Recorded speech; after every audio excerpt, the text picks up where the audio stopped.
thuai tu Jehovah kan pathian ni sin pan mak vial te chodi ko se Jesuh Nawlpek thar pani chunga pakhat nak chu keima ni kan dot na bangin nan ni pakhat le pakhat ido ti hi se Jesuh Nawlpek thar pani nak chu volei vial te a kalulo Shermi vial te sina thong thbe hi chimu ti mi se chu Nawlpek thar pani nak chu zan tiang khan kan ngai hi Jesuh Nawlpek thar pani nak volei vial te a kali thong thbia chimrian hi minung ni atuan khomi rian vial te laka rian thabi asi ti mi mangi zana khan dia kan pathian dia kan ngai chang tu zana hin chu kong hai pe tlain thong thbia chimrian hi minung ni atuan khomi rian vial te laka rian ngan bi ka se ti zong hi kan ngal a her nga ngai mi se Zafanakin siama beti ni kan Bible kan rel piak se lo Wat ni na korin dal nga changkul na pathian bia ngai nau se Wat ni korin dal nga changkul na Elok pa chu cha a khrilam kal tu bantuk in kan ni chu kan ra kan ni kan innol na hi pathian ni annol na bantuk asi pathian he irem kau u tia khrimin in kan innol na lom tok kan zona lai Bible thiang ni atiel mia khan aman mi befang pakhat chu bantuk ti mi befang kha amani ma kha kha asining tak taka chun bantuk ti kha asitheng lo tia Bible kamuna ase zecha tia chun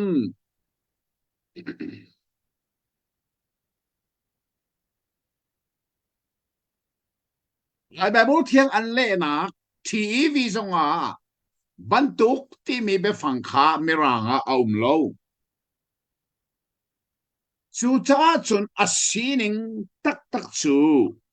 hitin se New King James Version Rambun naka mangin kale mi Bible paten ngai lo karel ve lai chu de chun kri ai o in lamkal tu kan si lamkal tu bantuk asilo lamkal tu kan si bantuk asilo Mirang Bible version tam big ni zaitin na atiel tiasun. We are ambassador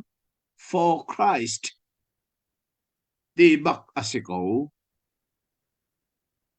Kri cha a asilo le kri I o in lam kal tu kan si.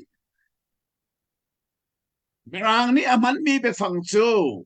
Ambassadors ti mi kha aman mai befang hi volei chung chau za he a pe tlai mi befang asia chun ram pakhat le pakhat kar laki pe tlai nak an tua mi pau thi embassy anti chuka rian atuan tu chu ambassador tia ti ase lấy chung ram pakhat le pakhat karlaki pe tainak tua tu lam kalkha ambassador an si churian chu miso so ni antuan balo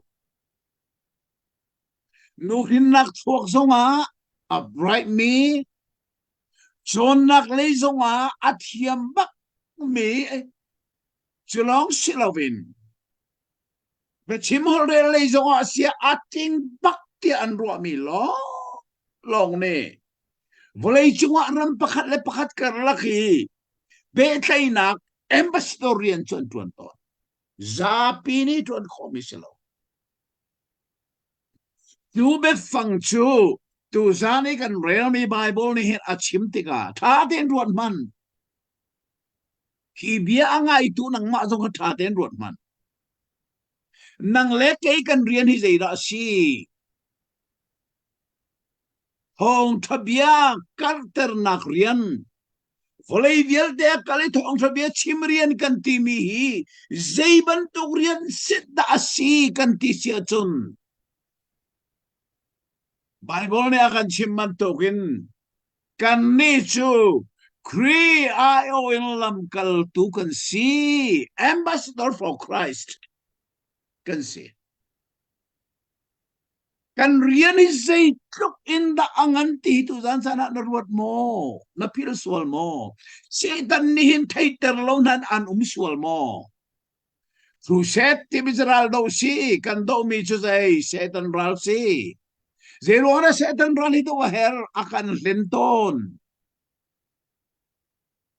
Hintan lo mi chu hintan lo dingin at linpeng at hintan siya mi chu Nei chung anun chunga azul sim ok asimi Jesuh Nawlpek Thar pani ngal loading le say real loading in Satan ne zoom to ahin tan sang mi akan senton chu Satan len mi nagrap chungin nalwat ko na kading cha tu zan sa na hin hi Bible bi hit aten ro zo man nang le ke hi kan tuan mirian hi zerian da se Polai chung ram pakat kan la lam kal tu men si tung lo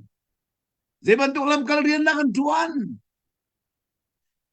Polai le van kar la lam kal tu kan si nang kal mo leile van kar la lam kal tu buat man Zait inda hirian hi angan hitloki alien ngan mirian te na nang le ke ni kan tuan ko min ha hi mu tha ten ruat mo ru ok ta ka chim chang mi kha kan lai volei chung ram khat kar laki pe thai nak rian tuan tu ambassador asimin ha cho hi mi an siton nu hin nak thok long selo chon nak zong asi be chim horel zong asi ting ngamo ti an thimi ni an tuan nang le ke chumo lelevan karla ki rian tuan tukan sinak hi thimi si selo nang le ke ne thim kan sinem mam lai lo asina Jesuh hi kam tu le boy pa na chowi thiang kharawin mel chun mi arin than mi zoom tu na sia chun hi leile van karlak I lam kal turian asimi ambassador for Christ timi hi tim mi lo nang le ke ni kan tuan ko khor war aksi ke zong hi mo kum som nga la kum thum ka tuan chang ka tuan mirian hi ka hal zai tuk in da alin ngan hi ka hal ka tuan mirian angan ning ka mu ti ka hin mu ka met ning ka buton o hirian te na leile van karla lam kalturian te na ke te na ni kai tuan ko mu karian su angan big mirian sinain atuan turo lukhi angan big mi asirim rim lohi Paul ni ze be phang da man mi thiang vial te la ka a me big nakin a me de mi ka sina in adung thawlo mi kri rum nak thong thabia phuang ding in pathian ni akathi me a me big ka sitia Paul ni ai ti lo khamo a me big naki a me de mi ka siti kha Paul zong ni fel ten ang halmi chu atuan mi rian hi zei thapin da angani atuan tu Paul ka zei thapin da at me ti mi ka ai hal tu zan sana fia ten halmu Jesuh Nawlpek Thar pani na volay vielte kalula sermi vielte sna tong thabe va chimo tim mi rian hi minung ni atuan kho mi rian vielte laka angan big mirian sang big mirian si zai cha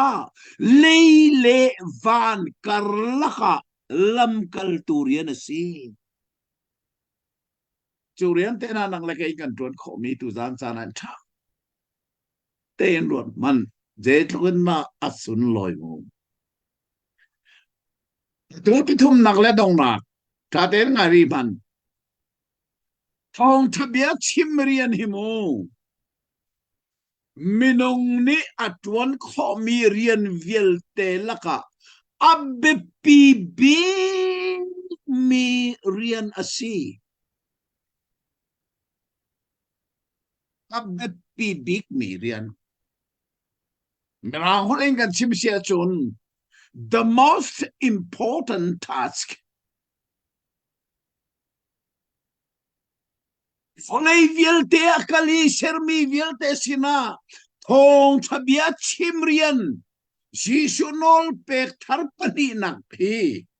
minung ni atuan kho mirian vielte laka abbe pi big mirian si Zaitlong inda abbe piti nangal khona ha kan ngal khona ha ding cha Bible cha pakhat kha kun zo to simo wat na korin dal kwa chang leiruk na sama Quạt betilia hi kan rel piap san lai kwat khat na korin dal kwa chang leiruk na adong nak zon te kharak chin chiamo leiruk atam to na rel ko lai nain adong nak bia khatha ten ngai thong tha ka chim ruang men men a hin ka phor hot ok asilo angai te ti a chun vachim tia fial pai ka si chu thong tha chu chim lo in rak ning lo zaitluk in dik ka cha a apoing ha amen ruột tua phong tha hi chim lawin rak ning lo zai tlukin de katsa apoi nga ati Kulay chong kan tuan mirian nai mo abe pit ning ngal kho nak pakhat chu zai tuan lawin vanum man tua ram thum nak na lai mi tampian kale US te na Australia te na mo zuru bram dang dang na zo an kale ni chiar te an tuan mirian kamo zai tuan na abe pit ti an ngal kho nak alam pakhat chu tuan lawin man ni tuan lawin man boss pa ni na boss no ni company ni sa tin na ASEAN in zut lai na alko lai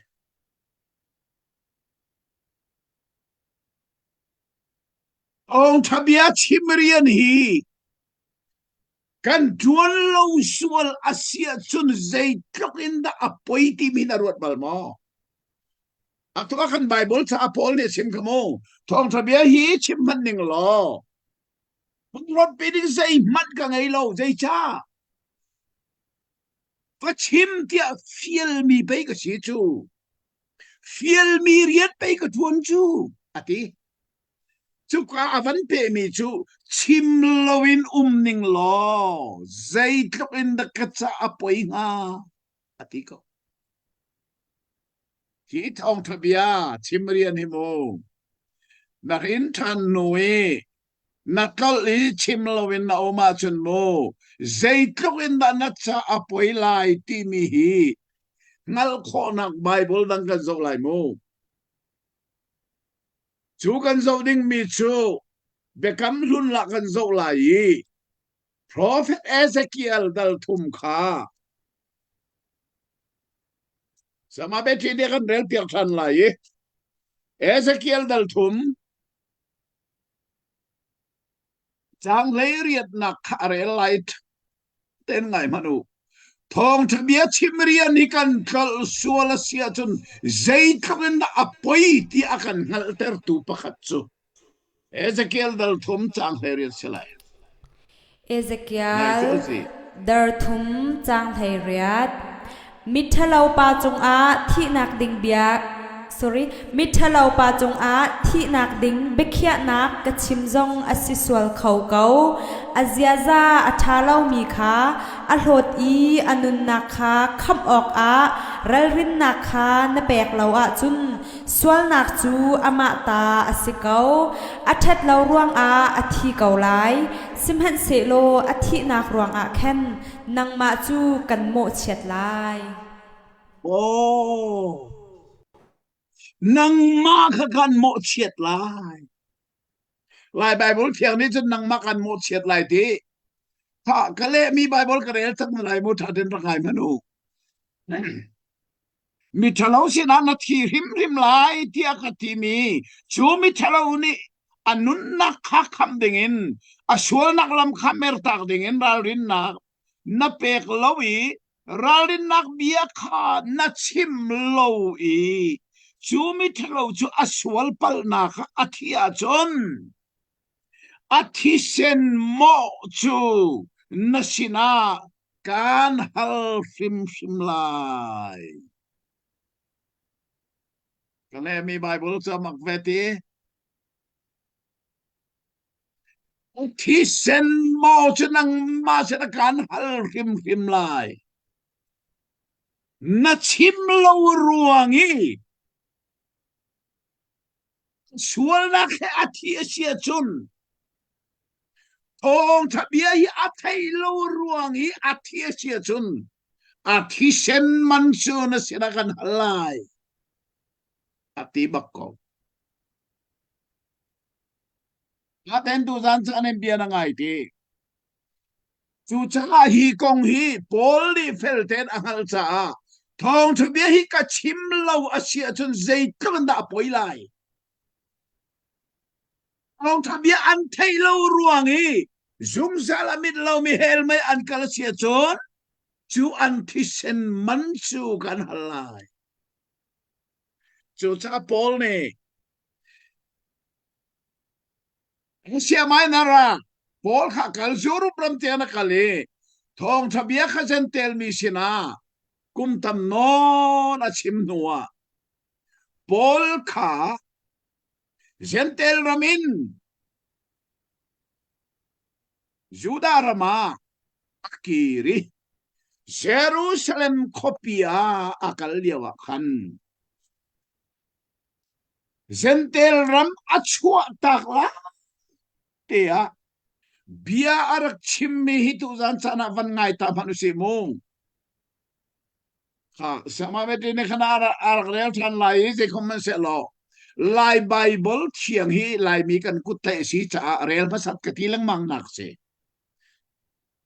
chon athat nak zong a fian de nak zong asinan a fian lo nak atam tuk athat lo nak zong atam tuk ve chorong an rel no ka gale bi Bible dong an rel than te lai lam kal tu dal kul chang kul le chang ruk na kha toy te man rel ko se chang kul le nga na khan van rel lo kul le ruk tiang kha lam kal tu dal kul dal kul chang kul la chang ngai chang kul la chang ruk nan di lak in kan va hno hna i pathian pan na kong kha kan chim hna chun atu chu a ho mhet ni nan ka mu than ti lai lo ti kha ka hal chu cha a ni hin a felte in kan chim du mi hna chu nan ni lak a hin pakhat khat nan tlaw a chun keima chu mo chat ok ka sing ha lo ti hi asi kulesri na kha pa sari pe tiang na man ma de lo zai cha tia pathian ni atit mi kha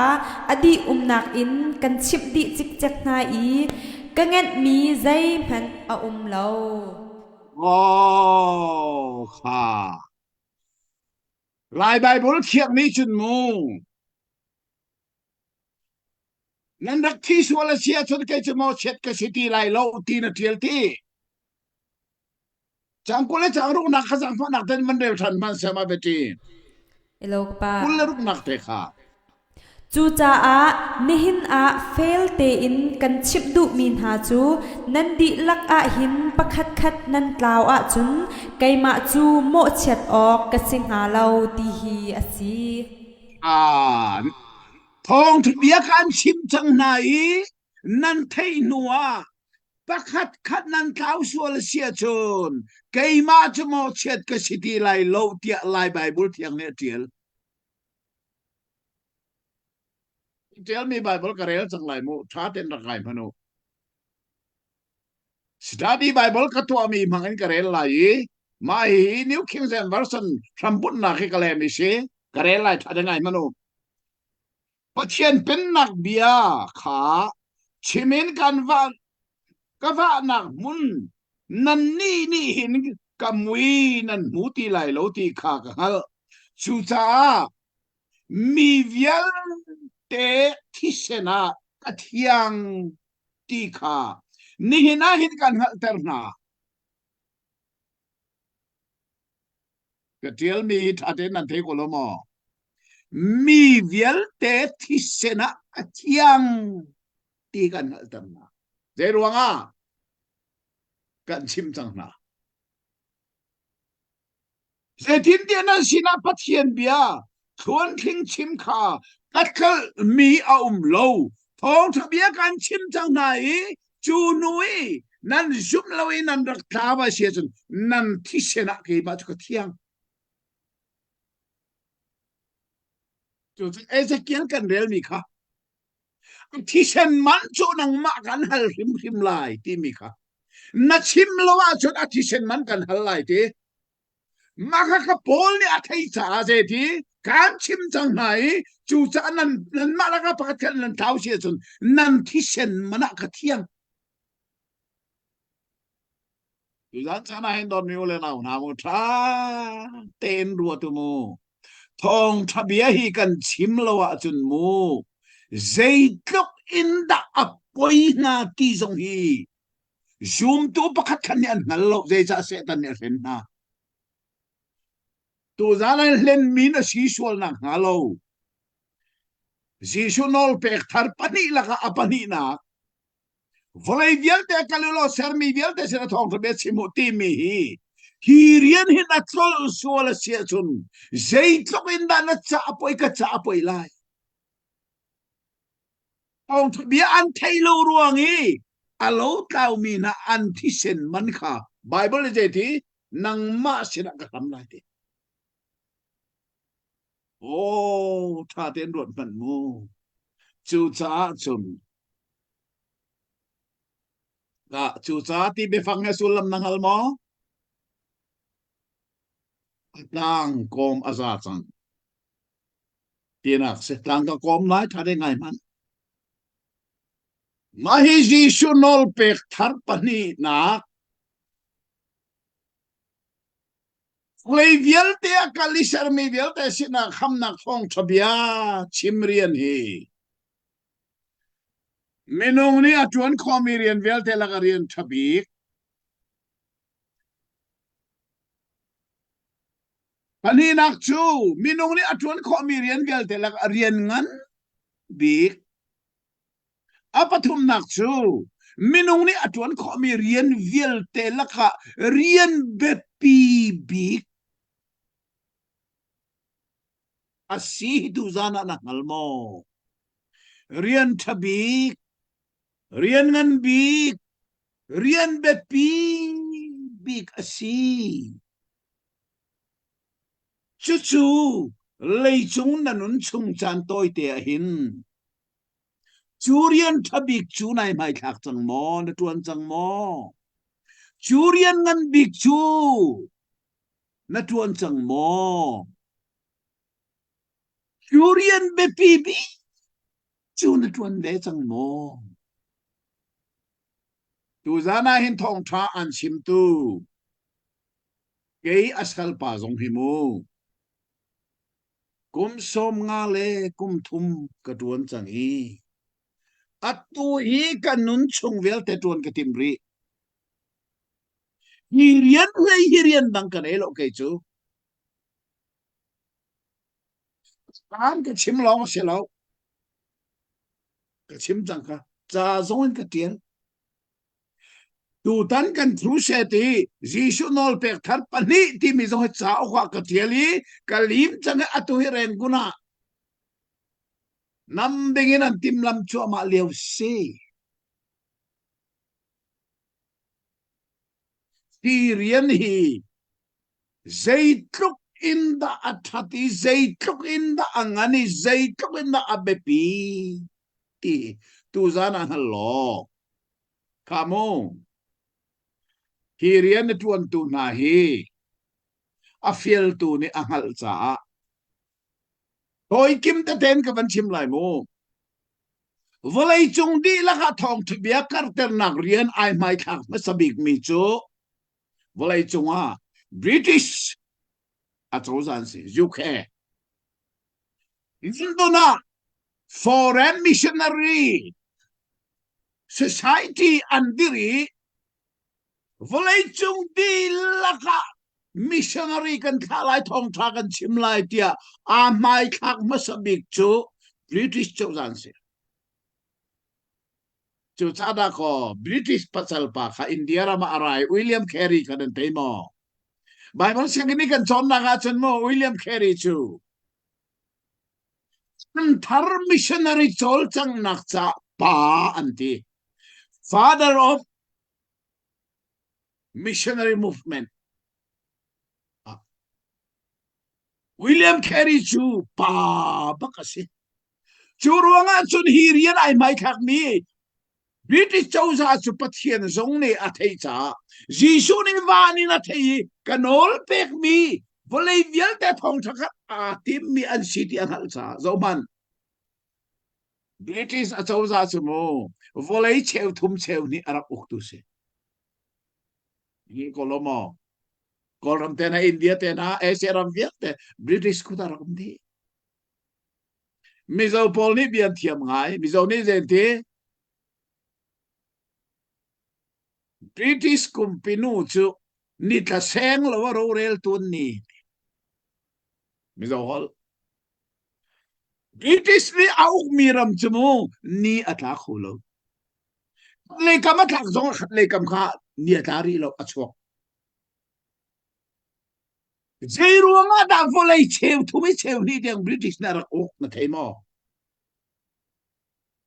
tu London thu pi museum a volei chung thil thale man sung bi mi nak to London se chun zo man volei chung phai sabiel te la ke aman asang cham mi se British pang se Jeruanga da British chau zai chun kin pathian ni thu arak pek nan theimo hong thabia kar nak rian hi a mai thak okay London kopia foreign missionary society andiri an ngai mi chole va vielte chuka an lutari volei chung di la ka missionary an rak tha pathian ni khochu pe ni la ka chim to lai ma kha America ni amung utika ai chon America ni ai chon baki volei vialte missionary ka thave lai ti America foreign missionary societies antir ve an ngai mi choba vialte chuka chu dek di volei chung vialte missionary an thai kol ramaza sanarai lai thanga krasule laura ra aten zaman churuanga America hi volei chunga missionary kan khadi la ti arak tha tun rak si kan kol ram la kan lai chang tiang an rak tha chu cha Nawlpek tu Jesuh ni vanin azo ya thei ko wi oh British man tun America ni kan Nawlpek an zul ti kha hal tika America chu pathian ni kha chua pek chem ma mi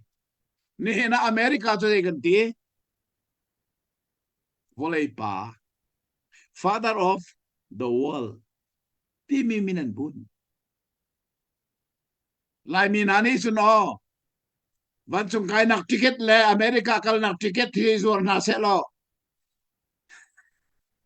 van chung kai nak ticket a cho tu na America ticket a cho tu tam deu lain ti se kan si fa tuk tu te ti America kal chmu van chung kal tu kan lai mi ni kan bon hai nan thei mo zai ruang a chu yang tiangin America hi volei pa tia amina lang pi chu o Jesuh Nawlpek thar pani na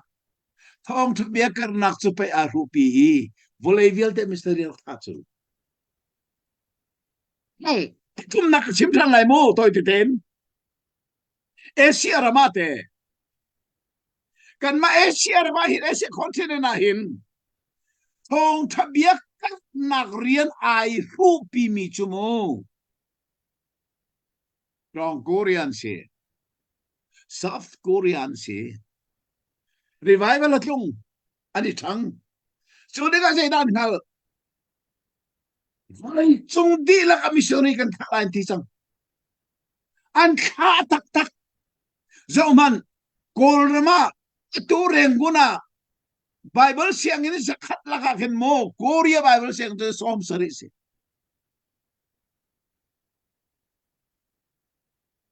on Korea ni chun missionary kha chu a rupi an in an zuari adi la kan aman ka missionary kana an ba pek ni Chuban tu in azuari an in man man lalon adi la ka missionary kana ga a pe tu chuma antam ko ni koru ahun Fong tabia karna rian hi Korea ni ai mai kha ke a rupi chu cha son pathian ni angal e au than ji su ni angal cha zauman kan nong lai kum sum nga lai mi na ken asia fak be mi tong Korea chu ni hin na sei dan lo na thei mo kol rama hin mo an mo to ka ser mi atam tok na atam tu atu ha kha zonga no na rak phan chang kia motor chu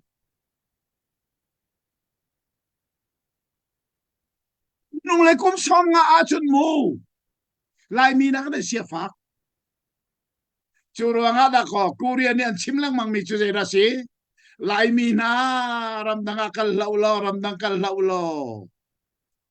kan mahir kan zau sunu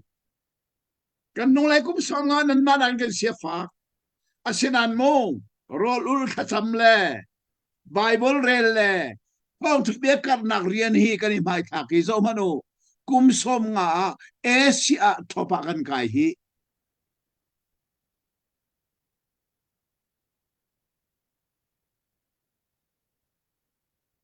kan nong lai kum som nga zung ki chu kha pasta arak tuan lewa khan a Bible chia nak din sa buhay nei lo siya na tuwa FIFA bu member tingru ang itu semasi ruat manu som nga chung baka patian ito ba kay dong nak bi ka chim than lai mo aw mi zo hi o taksan kan naw le ba kan se mi zo hi una ba kan dak se ko tibet ramen kan ra tuluk ramen pun ka te kan ra ka chin ten ha zo una kan dak si ka chin ram kan pan ka chin an tang kan ni mi zo le chin kan lan cho để sen kan lan ti ka je da chang ka chin tu kan kal tak nai kan ni cho à ai đâu đi tìm vào căn đặc xuất lý cái lý miêu cô đó là căn đặc phán sao nó căn cho nên chân ta ngã căn cài về mi dâu khá ăn lăn căn ní lại mi à thu lại khá căn tàng u nào căn si đặc xã chân mi dâu khi căn nào lấy bắt căn si xin ăn mô dâu man mi dâu khi phá ni hin dây đã đi hụ pin ăn thấy mò căn nông lấy Facebook à trả tâm pi cái post lai mi ni mi zo khri fa kan luk lo ning hitam tuk ka pos to ka cheu khat ni an dak tiali mi zo ram an sual ning te na an dak tial sual tam pin veko cho so ka elo mi chalo tam pin veko lai cho so ka elo asinan mu mi zo ram chu aram pumpi chulin chang nak hi kum zakhat chunga voi sari atung ani chang chu cha chun missionary kha hi ani hupi atua budang chu ka chim lai lo mo Mizoram Baptist ki lai tang Baptist nar cheu tukan si membara asinain Mizoram Baptist lai tang Baptist nar cheu te long asimini atua missionary thong khat le zani antha ram leng tiang in nai te zonga ha kham Mizoram Baptist di akhami missionary ara thatum cham atua hin khuzai nakal de zakhain ramakal hitung boy bai zong a point lo thi zong point lo akal ko sa thatum cham kadin zong a role kau zorot manu mizoni hin missionary khahi ani rupi baki Mizoram Baptist ni kanol lai mo atua in mo ram chung ram leng kiang in ram dang chu chim la Mizorami missionary arak kha tu atu nai te chim kha British ram ka thi kha world rama Mizorami British missionary arab se world ram na si chu ma chu world ram ba ka chu atu hi Mizoram ni chung kha missionary an tha ve chang tuahin mo Northern Baptist Paul America Northern Baptist Paul kan rama missionary kha tu hi mo an rock chik check an sinan missionary kan kha ding si chang an ni mi zo sin kha an rama missionary kha tu ram ba ka missionary an kha chung kha ran kal missionary kha chu mi zo ni hin ani rupi kan malai ram Baptist member nar cheu long simini ram chung he ram leng he thong lesan ni missionary an thasan lon manumu kan ni an ma na ki aletia tam mini thong khasan hi chuban chimla azuk cheu zaruk zong an thalo zaruk chuban chimla zaruk za cheu za thum kan thari lo dây bên mà lại làm Baptist này ngay chiaกันสิsi ruanga da hi si su Nawlpek kan rakal nangal mo so cha Mizoram chu missionary kha thong thabe kar kha ani rupi cha vanin ji su ni apu dai kan naw le an sinan mo zai tlokin da an kan than tak nan thei mo thil dang chakai chu ka chim lo he ting ka chim ton Mizorami an man mi motokale lai mi kanizat kati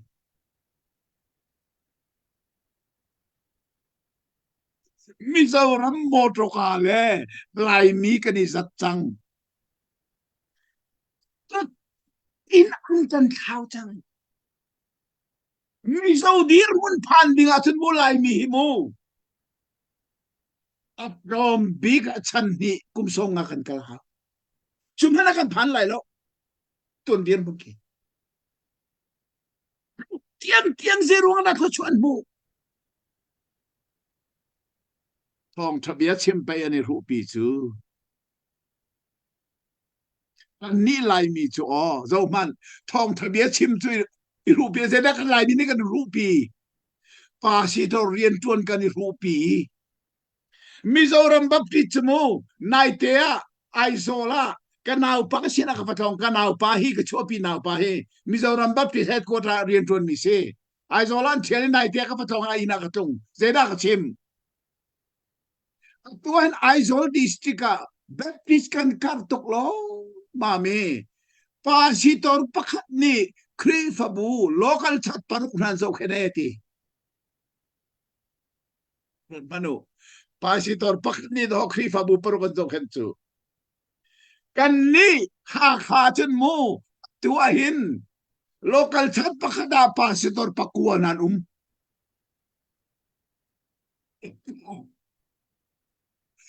ni pangan nei di tele zo ka pastor pani patuman nei di churuanga missionary khana kha